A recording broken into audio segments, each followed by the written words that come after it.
Mereka akan hidup dan berkuasa oleh karena satu orang itu, yaitu Yesus Kristus.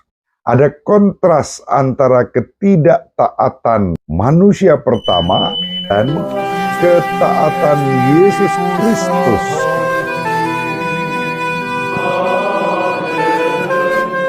Dominus vobiscum. Sahabat peradaban kasih ekologis yang terkasih, selamat berjumpa dalam renungan harian bersama saya melalui channel ini. Semoga panjenengan selalu sehat, tetap semangat tanpa sambat, dan selalu bahagia, kebahagiaan yang bersumber dari Tuhan Allah kita. Selamat berhari Minggu. Hari ini hari Minggu Prapaskah yang pertama. Kita awali perjumpaan kita dengan bersatu di dalam doa. Allah Bapa yang Maha Pengasih dan Penyayang, kami bersyukur kepadamu, Engkau memberi kesempatan kepada kami menimba rahmat dan berkat daripadamu melalui masa Prapaskah. Kami boleh merenungkan kisah kasih sengsara putramu yang menjadi manusia, bahkan menanggung penderitaan, sengsara, disalibkan, wafat, namun Kau bangkitkan untuk menebus dosa-dosa kami. Bukalah hati kami untuk mendengarkan dan merenungkan sabda-Mu, agar kami semakin mengalami kasih mesra-Mu dalam Yesus Kristus Putra-Mu Tuhan dan pengantara kami, sepanjang segala masa. Amin. Sahabat peradaban kasih ekologis yang terkasih, kita akan merenungkan bacaan-bacaan yang diwartakan kepada kita pada hari ini, terutama bacaan yang kedua. Pada Minggu Prapaskah yang pertama ini, kita dianugerahi 3 bacaan. Yang pertama dari kitab Kejadian bab 2 ayat 7-9, dilanjutkan bab 3 ayat 1-7. Lalu pada bacaan yang kedua diwartakan surat Santo Paulus kepada umat di Roma bab 5 ayat 12-19. Lalu dari Injil Matius bab 4 ayat 1-11. Mari kita baca bacaan kedua surat Santo Paulus kepada umat di Roma yang versi singkat, bab 5 ayat 12, ayat 17-19. Saudara-saudara, dosa telah masuk ke dalam dunia lantaran satu orang, dan karena dosa itu masuklah juga maut. Demikianlah maut telah menjalar kepada semua orang, karena semua orang telah berbuat dosa. Tetapi jika oleh dosa satu orang maut telah berkuasa, lebih benarlah yang terjadi atas mereka yang telah menerima kelimpahan kasih karunia dan anugerah kebenaran. Mereka akan hidup dan berkuasa oleh karena satu orang itu, yaitu Yesus Kristus. Sebab itu, seperti oleh satu pelanggaran semua orang beroleh penghukuman, demikian pula oleh satu perbuatan kebenaran semua orang beroleh pembenaran untuk hidup. Jadi, seperti oleh ketidaktaatan satu orang, semua orang telah menjadi orang berdosa. Demikian pula oleh ketaatan satu orang, semua orang menjadi orang benar.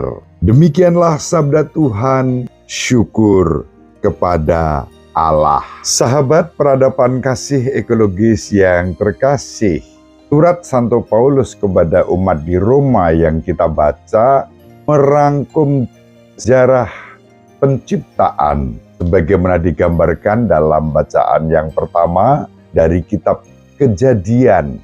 Ketika manusia jatuh ke dalam dosa, lalu semua menanggung akibatnya, Namun ketika Putra Allah yang Maha Tinggi menjadi manusia dalam diri Yesus Kristus, semua orang diselamatkan. Ada kontras antara ketidaktaatan manusia pertama dan ketaatan Yesus Kristus sebagai tanda berkat untuk semua orang. Ketidaktaatan manusia pertama, Adam dan Hawa, membuat semua berdosa. Ketaatan Yesus Kristus membuat semua orang dibenarkan. Itulah yang diwartakan oleh Santo Paulus. Yesus Kristus taat, dan ketaatan Yesus Kristus menjadi berkat untuk semua orang.